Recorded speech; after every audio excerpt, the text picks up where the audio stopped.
Just saying.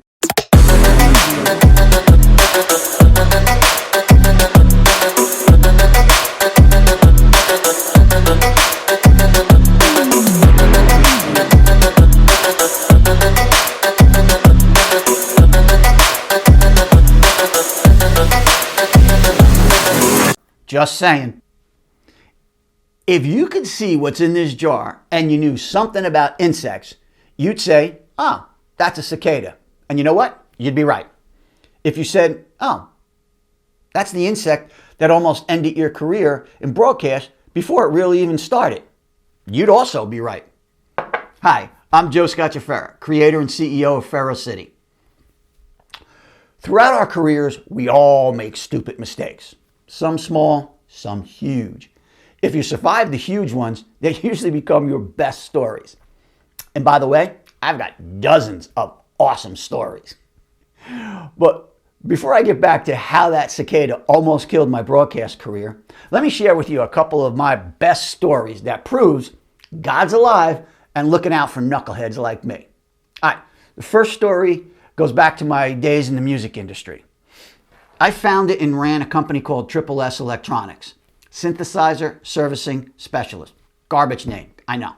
But because of the time, because of the place, and because of a lot of amazing circumstances, we became the synth wizards back in the early 80s when that thing was just starting to blow up. As our company's legend grew to prominence, our client list became the biggest and the baddest in the music industry. We serviced and took care of everybody, touring bands, studios, recording studios, because this technology was brand new. Not many people knew how to deal with it.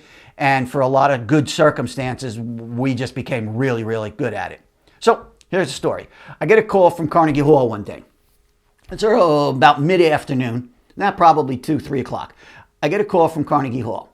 And they tell me they have an artist that night, Bob James, who's a jazz keyboard artist. And he's playing, and he's got a problem with one of his gears, one of his keyboards.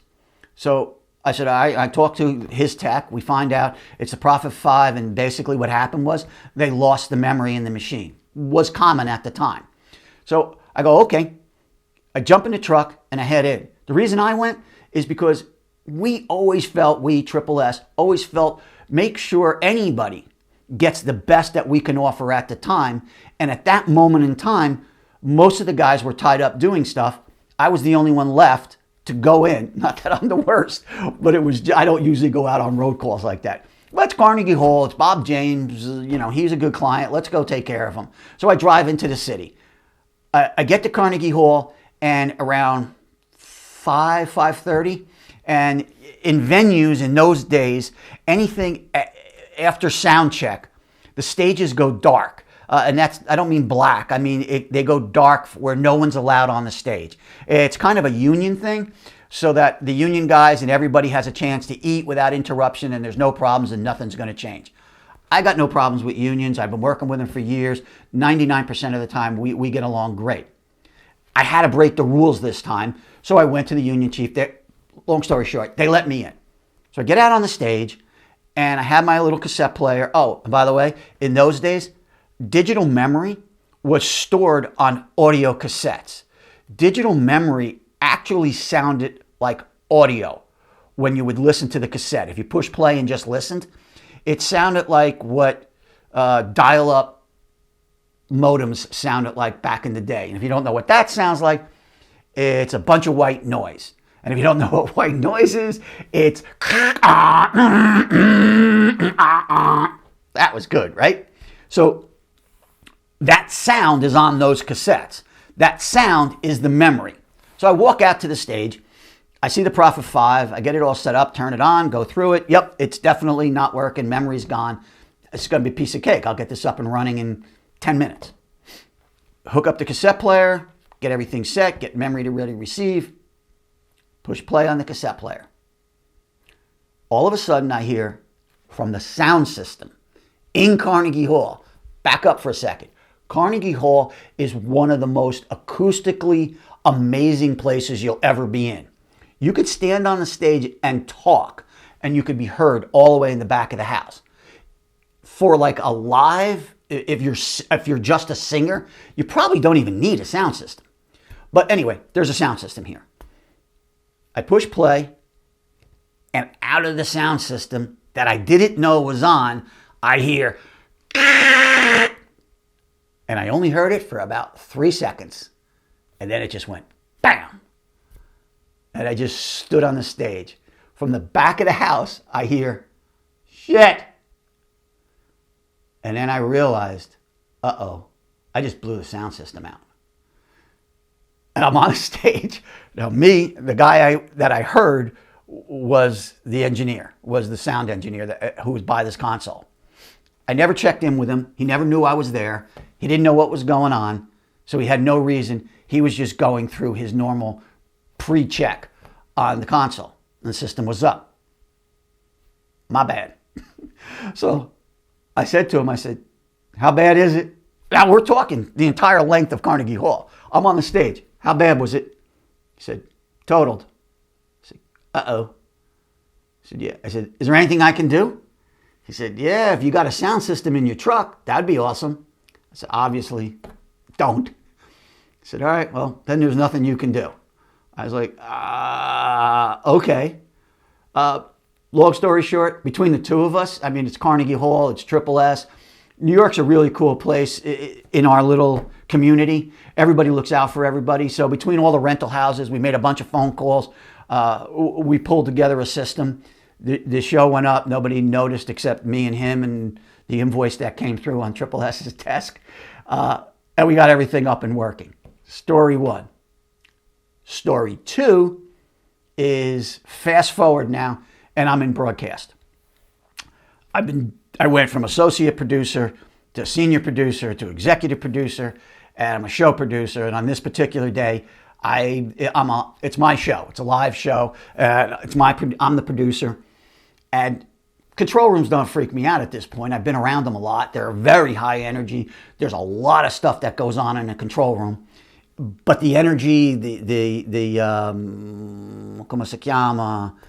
Adrenaline, I love it. I feed off it. So again, it's not a bad thing. It's a good thing. So we're in there. Show's live. Show goes up. We're on the air. My job as a producer is I have a headset on. I have a bunch of controls in front of me. And I'm talking to the director, and I can talk to anybody in the whole environment. But most of my focus is on the director, telling him what we're going to do, where we're going, how we're going to, and then he pushes it around. I also communicate out with the people on the floor, the host, the talent, the people out there. I'm communicating those little things that you see in people's ear, called IFBs. That's me talking to them, sharing what we're doing, what we should be doing, what we shouldn't be doing. Anyway, so that was going on. This is routine for us. Everything's good. I stand up when I produce. It's just something I do. I get real jacked, so I want to stand up. It's just an energy thing. I feel better about it. So I'm standing there, and in this particular control room, the lighting console is right next to me. Kind of weird, but it's, again, I've been in this control room dozens of times. It's not that crazy. So it's next to me, the show's going on, and I got a bad habit of fidgeting. My hands kind of do stuff without me thinking about it. If you've watched anything that I do when I'm on, my hands are moving all the time. And when I'm working, my hands continue to do that. But they're not connected to my head. They're just off playing around on their own. So I was standing there, the show's going on. I don't know why. I can't even, to this day, I can't tell you what happened. But all of a sudden, I'm watching on our multi-viewer in front of me, and the whole set goes black. We're on the air. The whole set goes black. No lights. Can't see anything. It looks like we either went to black, but I could see shadows moving, so I knew we're not in electronic black. And I'm like, then I started being the producer. What the hell's going on? Who did it? Blah, blah, blah, blah. I'm yelling at my engineers. Find out why, blah, blah, blah. We lose power? What happened? I'm going on and on and on and on. This is seconds. This thing's moving like that. All of a sudden, lights come back up. My talent was great. The host of the show was awesome. He handled it like a pro, because he was. And he said, oh, I guess we're having another one of those rolling blackouts we have out here in New York. It was the summertime. And he goes, but we're back and it's good. And show just continued along. Show's over. We're wrapping up. Everything's good. And Crew's leaving, everybody, hey, good show, blah, blah, blah, blah, blah. Talent leaves. And it's quiet. All of a sudden, my lighting director, God bless him, I love him to death. He was such a great guy and such an even-keeled person. He walks up to me and goes, oh, by the way, from now on, don't reach over and touch the Grandmaster on the control and take all the lights out. I was like, what? He goes, yeah. Well, right next to where I was standing, there's like a little rolling knob. That happens to be the fader for the whole board. And because it was next to me, don't know why, I just hit it. And it rolls. And it took all the lights down, faded everything down to black. He said, I kept watching your hands and I kept seeing where they were going and you were safe. And he goes, and all of a sudden you hit that thing so fast I couldn't do anything about it. He said, but I knew what happened, so he rolled it back up. Again, these were seconds. But in television, seconds on air are days. So we get going, we get past it. I fess up because, of course, the executives, the network, everybody's, what happened, blah, blah, blah, blah, blah. I told them. I said, hey, don't know. It's exactly what I just told you. I said, that's what I tell you. Sorry, it's a mistake. Well, fire me. I can't even tell you what happened. It will never happen again. And because I wasn't going to let anybody else take a hit for that. A lot of producers might not do that. A lot of bosses, a lot of people don't do that. You know, they're going to throw somebody else under the bus if they have the opportunity to. Why am I going to do that? Doesn't make sense. It was my fault. I did it. Like I said, to this day, I don't know what happened, but it happened. Okay. What does all that have to do with this? You're still wondering. How does this all tie into that cicada you showed us in the beginning? Well, it doesn't really, but maybe it'll make more sense in a minute. So I started out saying we all make mistakes. And I showed you that I've made some really good ones. Sometimes you blow out the sound system at Carnegie Hall. Sometimes you turn off the lights on a live broadcast. That's just the tip of the iceberg. There's a couple of keys here. One, don't freak out. Get through it. Two, if you're surrounded with good people, it's not going to cost you your gig. You'll figure out how to get it done and they'll work with you to get it done. But then there's times it's not your fault, but you still have to take the hit. Here's the cicada story. So I just started out in broadcast. Literally, I just started out. I got hired by an NFL team to associate produce one of their television shows. I get brought on as associate producer. I hadn't been an associate producer to that day. We go on, we're on location, and a lot of the training camp show, that's what this is. It was during training camp in the summer, and teams practice away from their home fields. So we were on location at a college campus, beautiful campus, and we had to start doing player interviews. This was also, I don't know, 93, 94, somewhere around here. But it was around the first year or so that Fox had become a broadcast partner in the NFL. So our shows were airing on Fox. And so obviously everybody's very hyped up about everything that has to happen. So even though the team had their own production group and they were all qualified, Fox brought their people out. They brought their executive producer out and they brought a senior producer out. They came on and they were going to oversee everything that was going on. So fast forward, we go out to do player interviews. We find this beautiful location. It was right by the pond, the sun, the light, everything was perfect. It was quiet. It really had a nice vibe. Remember, it's August. We're out in a wooded area. Those are key points. So we do these interviews. All went well. Oh, did I tell you that at one point before we started, the executive producer from the team came up to me and said, hey, listen, because of your background in audio, because this is where you're coming from, would you mind taking responsibility today of doing the audio capture on location? Yeah, sure. That's like nothing to me. It actually took a lot of pressure off because I didn't have to do something I wasn't familiar with, which was producing television at that moment. So it was audio. Audio. You kidding me? I can do anything. I've been an engineer. I've been sound designer. That's beyond instinctive for me. So we go out, we do these interviews, we're done. Tapes go, disappear. Fox takes them to New York to their studio. About 3 hours later, boss gets a call from Fox, screaming, livid. These tapes are unusable. These interviews are garbage. We can't use any of this. We just wasted an entire day. How are we going to recover from this? Blah, blah, blah, blah, blah. And he, the conversation goes back and forth. He was like, well, what's the problem? He said, the audio is disgusting. Your guy didn't even how could he miss this big machine that's in the background? There's this big, huge noise going on, blah, blah, blah. So they come to me, and they're like, Joe, what happened? Apparently there's this noise. It's like, there's no way. There's no way. I said, if there's one thing I'm not going to miss is critical sound listening. I probably listen better than anybody in television. Television audio has always been like the stepchild, or it was in the early days. I was way overqualified to do this, but I'm not, anything's possible. Let's go take a listen to our copies. We had copies of the tape that went into New York. We go listen to them. There's about 4 of us there, the associate producers, the executive producers were all listening, and I'm listening like this, listening. I was like, dude, I don't hear anything. I don't know what they're freaking out about. This is fine. I can hear every word. The dialogue sounds fine. It's clean. It's not crunchy. It's not anything. It's perfect. I said, you're right. I don't know. So call them back. Have a conversation. Okay, they're still freaking out. I said, listen, I'll go to New York. Let me go and let me take these tapes with me because we know these are good.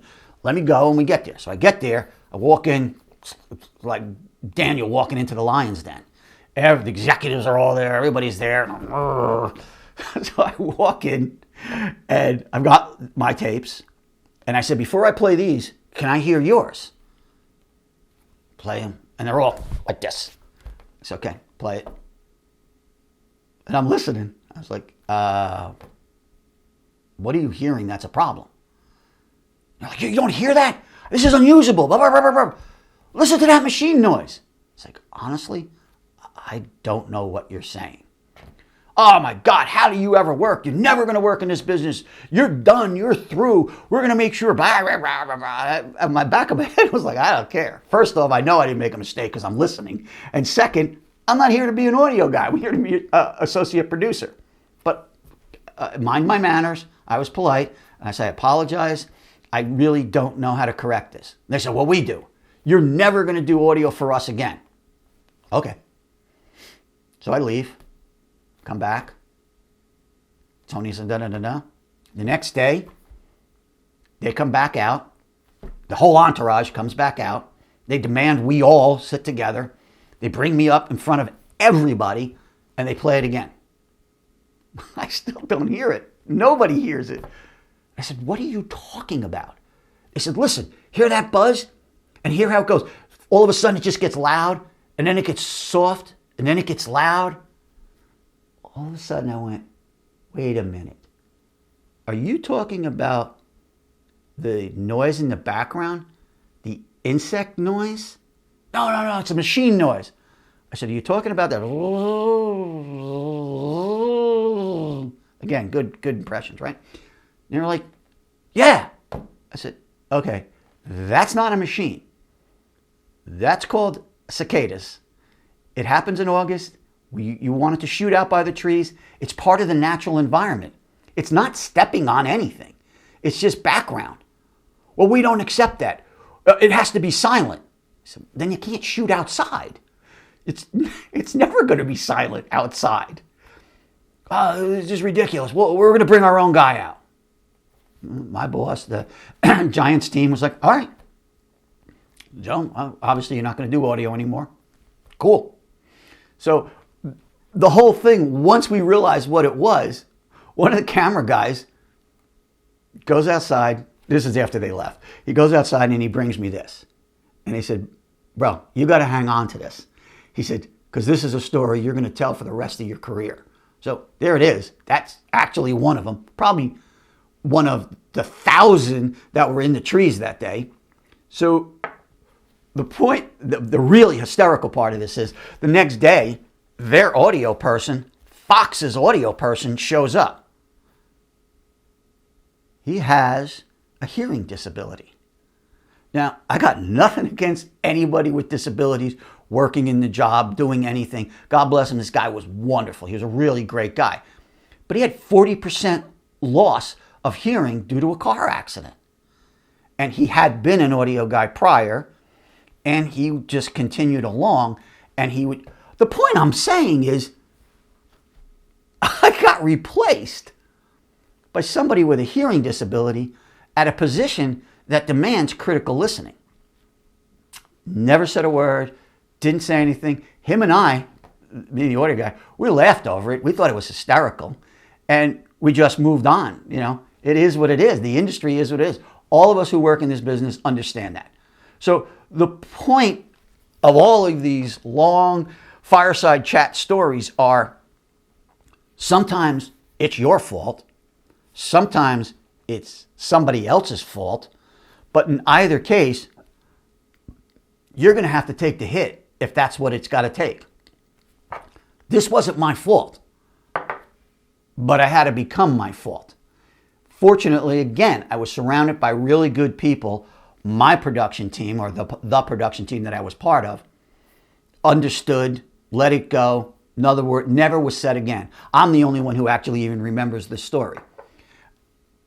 But the other ones, those were my fault. So in the end, shit happens. Good, bad, or otherwise, get over it. Don't freak out. Mind your manners, keep your mouth shut, move forward, and learn from it. If you don't learn from it, then that's your fault. Then shame on you. But if you learn from it, cool. And if you believe it's something else isn't going to happen, wrong. All right? Cool? Everybody got it? Ciao. I'm Joe Scott Ferro. Just saying.